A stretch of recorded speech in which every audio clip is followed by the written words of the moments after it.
Thomas Green here with Ethical Marketing Service. On the podcast today, we have Collin Mitchell. Collin, welcome. Yeah, thanks for having me. Would you like to take a moment and tell the audience a bit about yourself and what you do? Yeah, I'd love to. Thanks. So I am the co-founder over at Salescast. We're a managed podcast agency, and I'm also the host of Sales Transformation, which is a sales-focused podcast where we drop 5 episodes per week. And I live in Los Angeles with my beautiful wife, 3 kids, little puppy, and kid number 4 coming soon. Congratulations. Yeah. Thanks a lot. Yeah, we're excited and nervous. I bet, but experienced at the same time. Yeah. Well, I've got lots of stuff that I want to ask you about, but one of the topics that was sent over to me was high school dropout to self-made founder, and I thought we could cover a little bit about your story today. So, Yeah. In terms of where you were and your first business, what was the first business and why did you decide to go into it? Yeah. So I'll take it back just like little further, right? So I was raised by a single mom with 3 brothers. We grew up really poor, food stamps, government cheese. My mom had to work a lot, obviously, to keep food on the table, and she did the best she could. And sometimes we came up short. So I didn't really know what I wanted to do. I was a bit of a troubled kid, to be honest. I always kind of joke around, if any of my kids give me half as much trouble as I gave my mom, I'm in big trouble.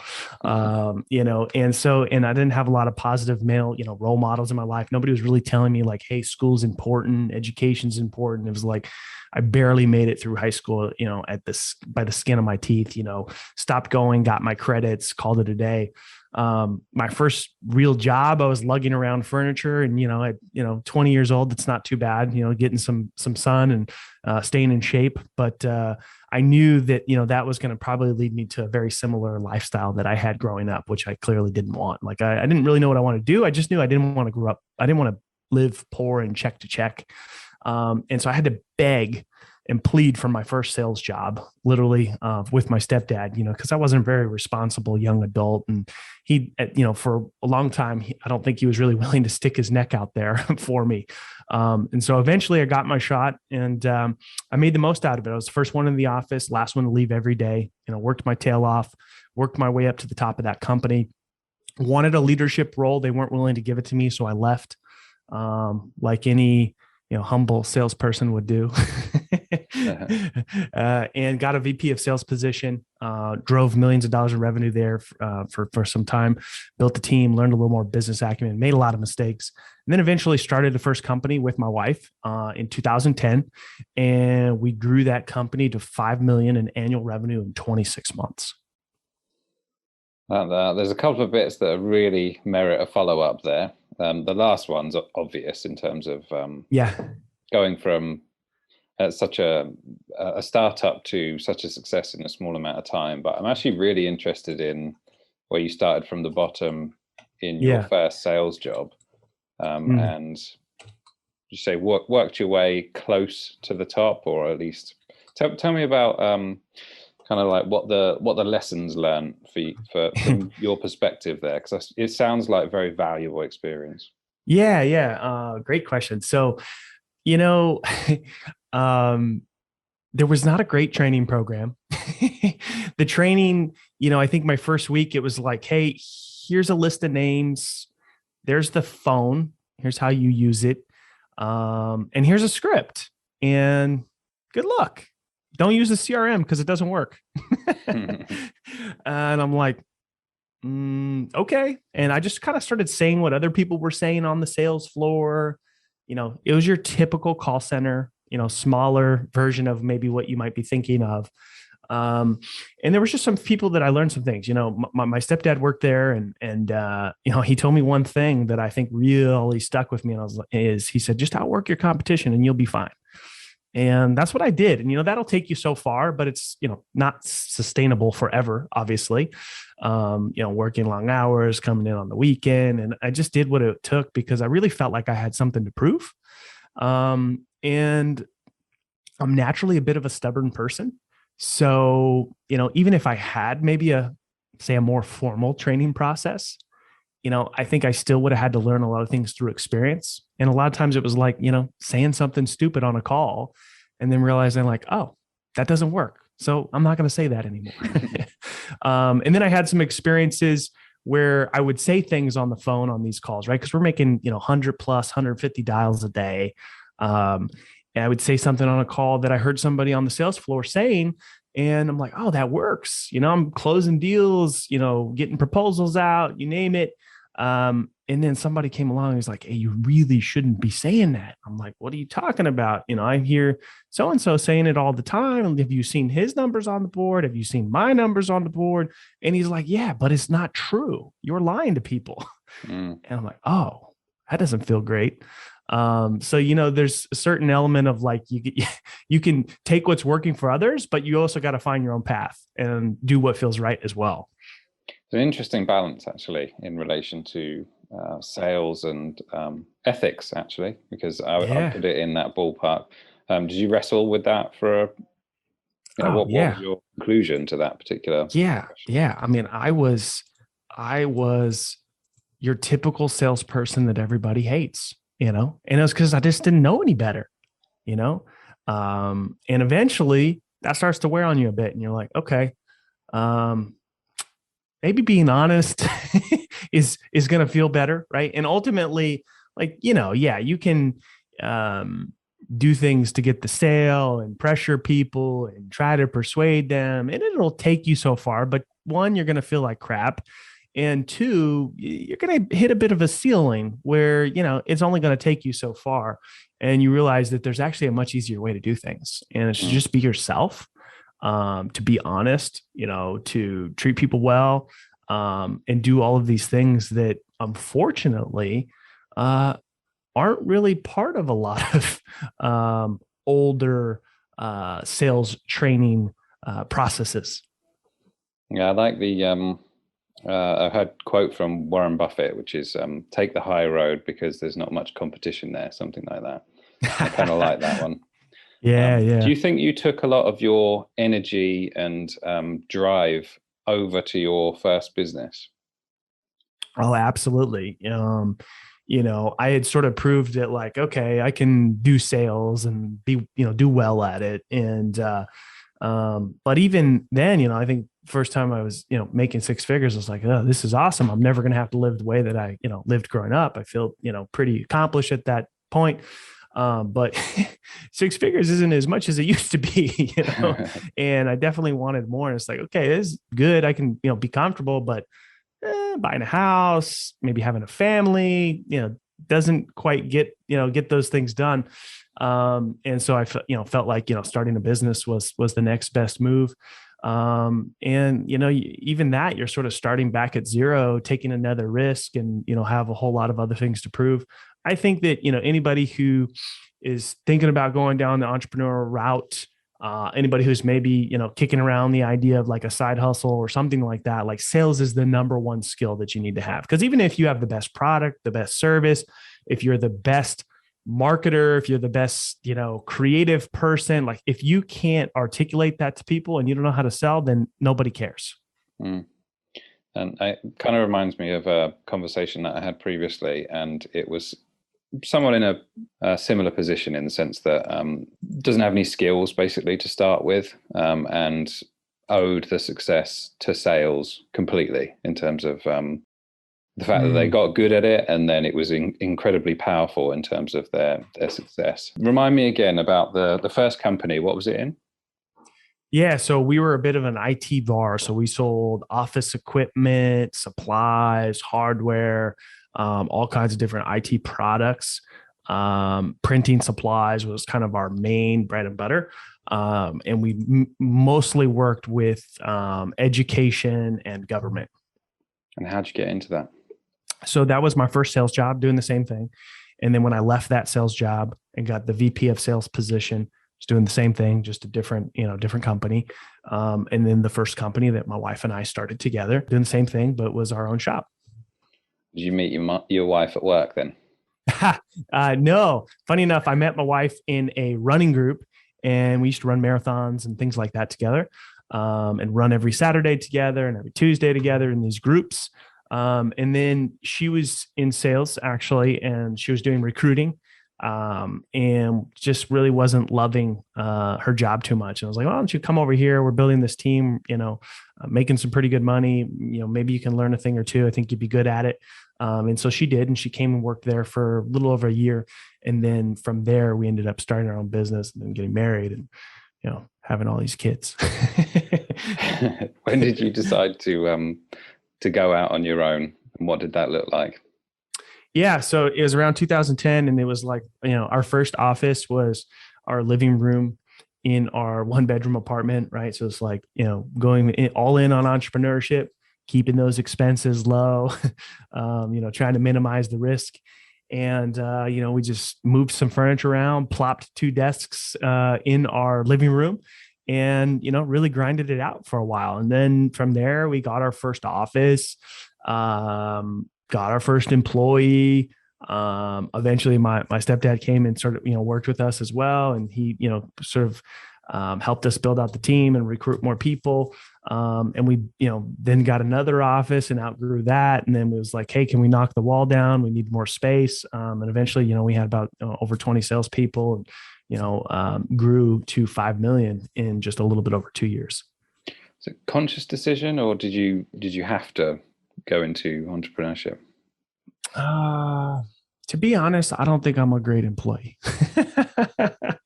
Just keeping it real. Sounds like you were in your first sales job. Sounds like you were an ideal salesperson. Yes and no. Yeah. Can I drive a lot of revenue? Yeah. Do I want to kind of do things my own way? Yes.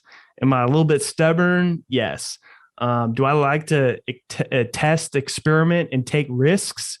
Absolutely. Do I like, having sort of barriers that hold me back from doing those sort of things? No, absolutely not.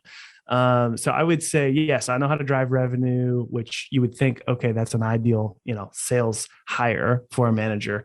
But there's some other things I think about me just as a person that, I don't think I would make a great employee. So you have what I think most people would consider a successful business at that point. Mm-hmm. Why not just stay with your one business, keep it simple? You've got a successful business. What happens then? Yeah. Cause sure. Why not? Well, I guess maybe because that would be boring.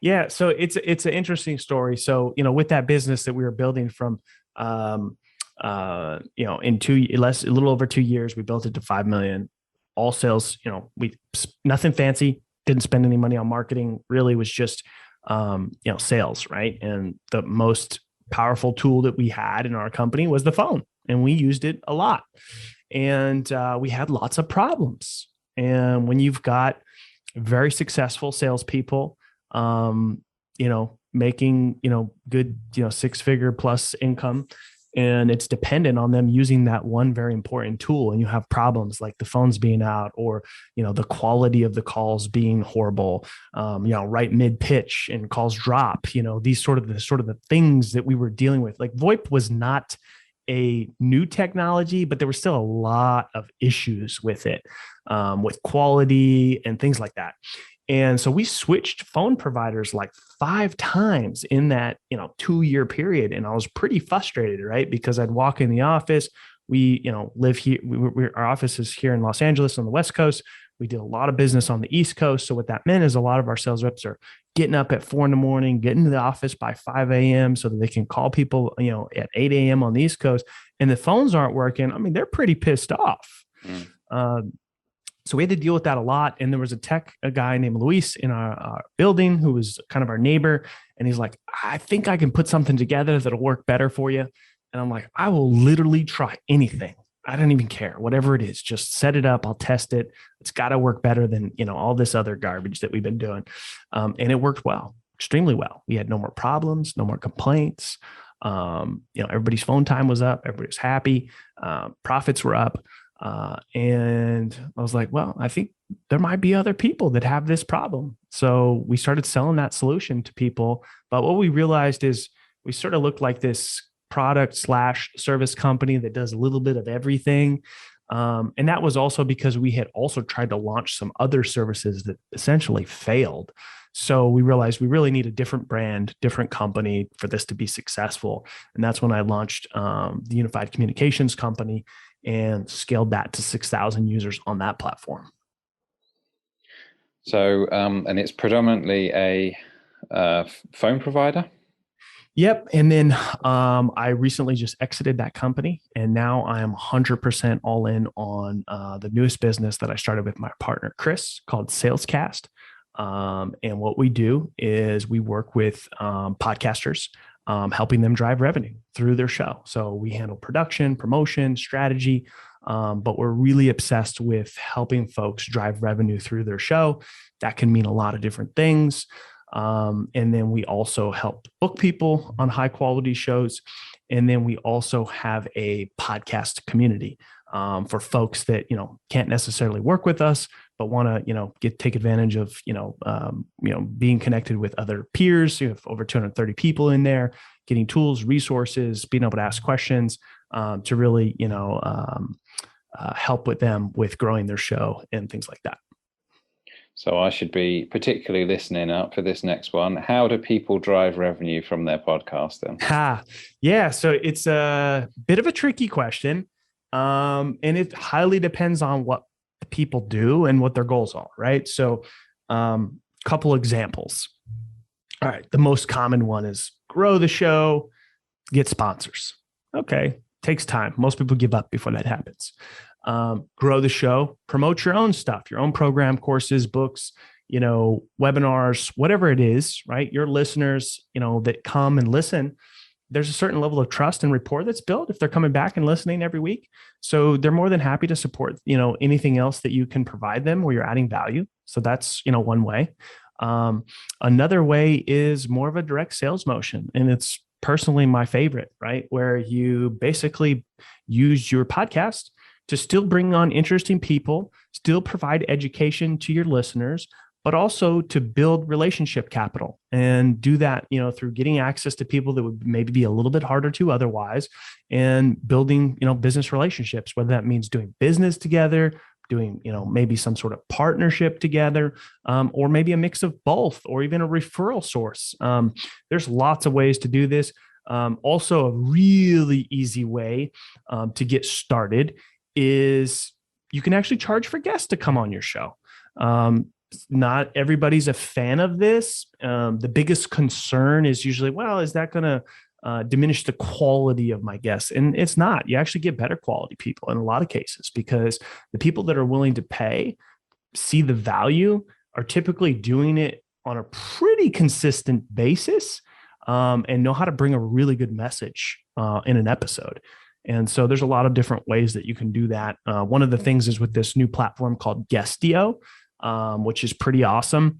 And we have a bit of a partnership with them where our community members get an upgraded account for like 6 months. And I can tell you, personally for my show, the first week I spent on Guestio, I made like $2,500 through people, that I would naturally have on my show anyway, but were willing to pay to come on. So I'll send you my invoice after this then, yeah? Sure, as long as I send you mine, because I charge to go on too. So it made me think about one thing, which was, is it possible you're still using your sales experience from your first job, or not your first job, but your first kind of the job first real job, really, yeah. really keen.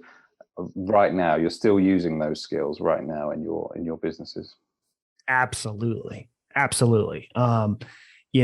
Everything that I've done, throughout my, professional career, if we want to call it that, have molded me into, who and what I do today. Right. So even the losses and the challenges and the failures, like all of that stuff.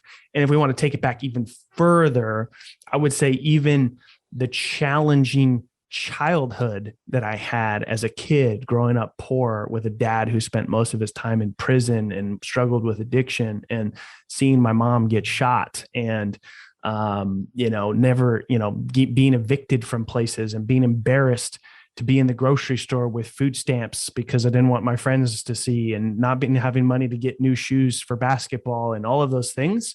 Like those all sucked really bad, but they still are experiences that molded me into, the person I am today. Would I be able to be as successful in business? I don't know. Maybe not. There's not a lot of things that scare me in business where a lot of people get, fear can really hold them back and they're not willing to take certain risks. And for me, it's like, if whatever this is, worst case scenario, still way better than what I've had to deal with in my past. I'm sorry you had to go through all those things. But it does make me think we've got a bit of a sales superstar here on the show. So in terms of, let's say your most valuable nuggets from what you've learned about sales, what would you share? Yeah, most important thing. All right, if you're just getting started in sales, yeah, you need some scripts, you need some guidance. You don't need to reinvent the wheel. Totally makes sense. But at some point, you got to pick a path that feels right to you. Sales is going to be a lot of hard work if you're trying to be somebody else, or you're trying to do it in a way that doesn't feel right, genuine, and authentic to you. So master, whatever you have in front of you, and then start to create a process or a way of doing things. And it's just maybe the way you speak in your script, or the way you use social, or the way you use email, all of these things. Be yourself and you will have more success in sales. And then the second thing, I'll give you a bonus one, is everybody thinks to get better in sales, I need to master, cold calling. I need to be a expert FBI negotiator, or whatever the case is. I'm not saying those things aren't important, but what's more important is investing in yourself personally. The better you take care of yourself personally, the more you will crush your goals professionally. I really like the first part of your answer as well, because I don't know about you, but I've seen a lot of stuff on sales where it's like, you have to do it this way. This is the right way. Whereas if you're spending a lot of time, in the example that you gave on the phone, if you're spending loads of time doing something which is not you or doesn't feel like you, it's going to be awfully hard work, right? Oh yeah. And that stuff drives me insane. When there's all these gurus and people, you have to do it this way, or this is the only way you open a cold call. And if you're not doing it this way, you're doing it wrong. It's like, I call BS on all of that, because honestly, Thomas, what works for me may not work for you. And that's totally fine. There's 100 different ways you can make a cold call. There's some basic principles and frameworks and stages that you need to go through in a sales process. Yes, but there's also 100 different ways that you can still do it and do it right, as long as you're doing it in a way that feels genuine and authentic to you. And it takes me on nicely to one of your bullet points, which is from always be closing to always be helping. Is that something that you learn, which relates to what we just talked about? Yeah, it's just kind of been like the trajectory of my own sort of like sales transformation, right? Is like in the beginning, like I was very, boiler room, typical salesperson that everybody hates, high pressure, very transactional. I didn't really care about much except for the profit and the deal and my commission check.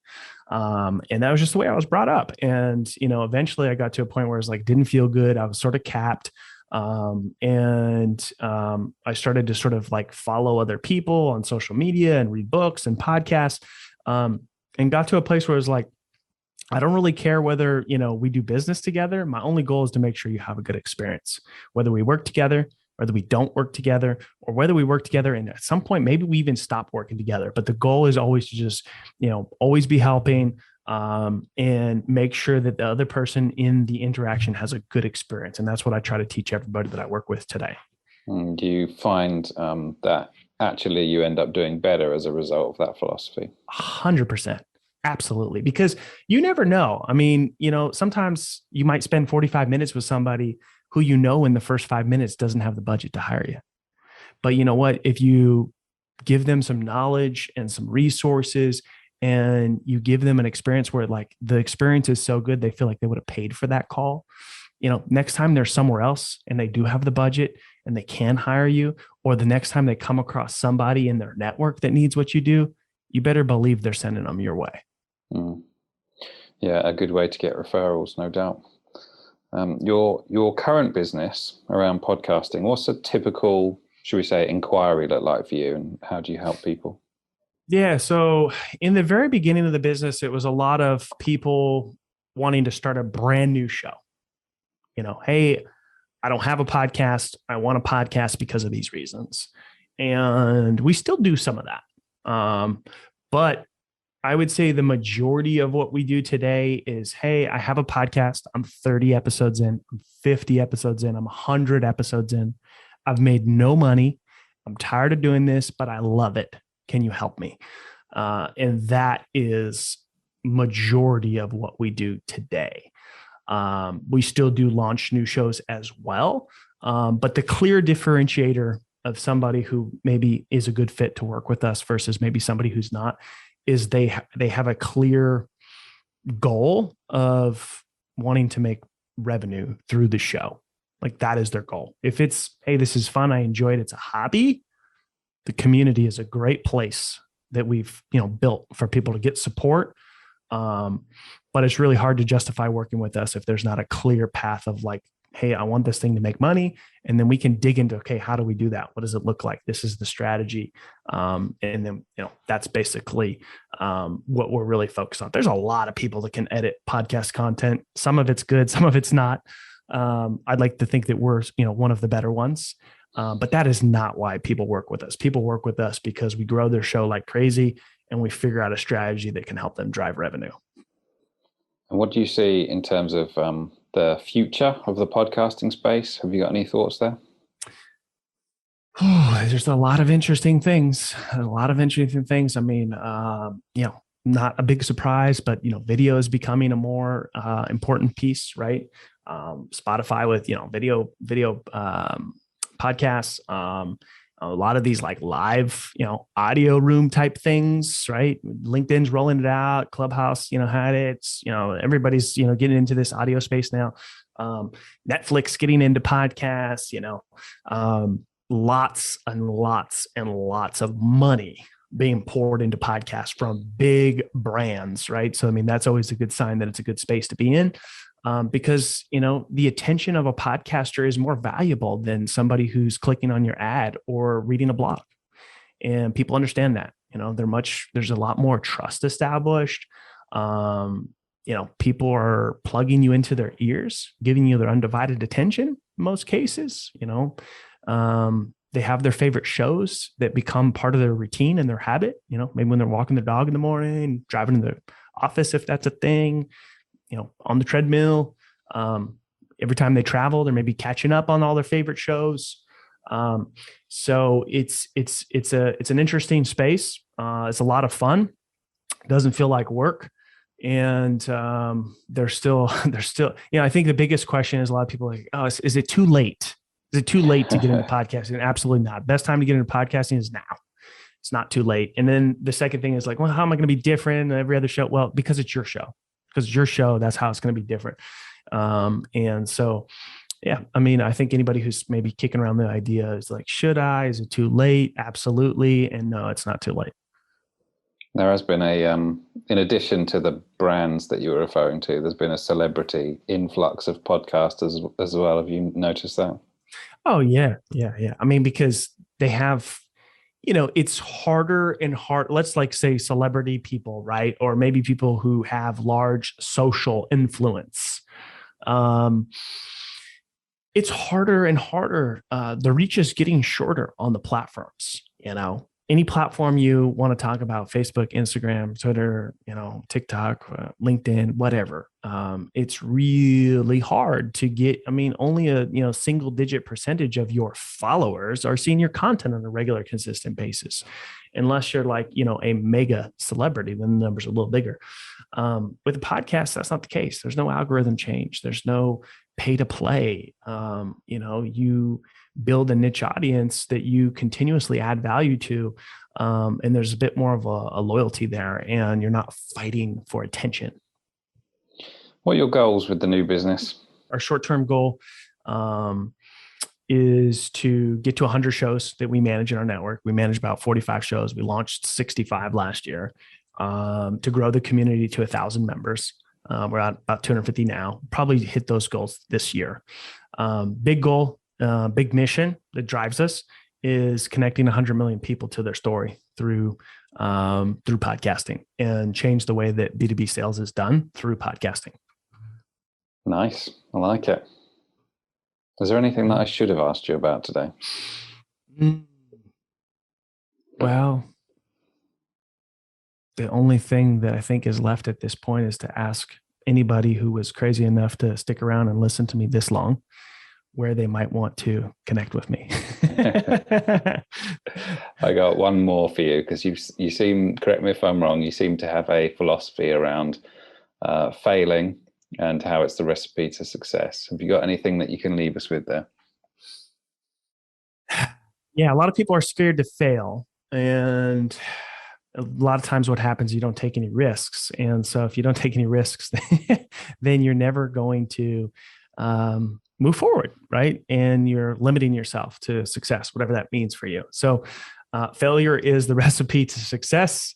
And if you want success, you will need to fail. And it's hard for some people because they see social media and people sharing. And it's like they talk about all the good things and how great it is and all the things that they're doing. What they don't talk about most of the time is how freaking hard it was to get there, and how many times they fell on their face, and how many times they wanted to give up, and how many times they made mistakes or built up debt that they had to pay off, or whatever the case is. That's the stuff they don't talk about as much. And that's what it takes to get there in most cases. And if you want success, you better get comfortable failing. Great point to end in. Collin Mitchell, where's the best place for people to find you? Yeah, very simple.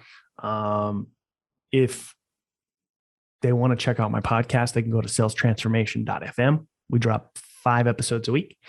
And if anybody who's interested in starting a podcast, growing a podcast, guesting on podcasts, they can go to salescast.community and join our free group of 250 roughly members that we have in there. Collin, thank you very much. Thank you.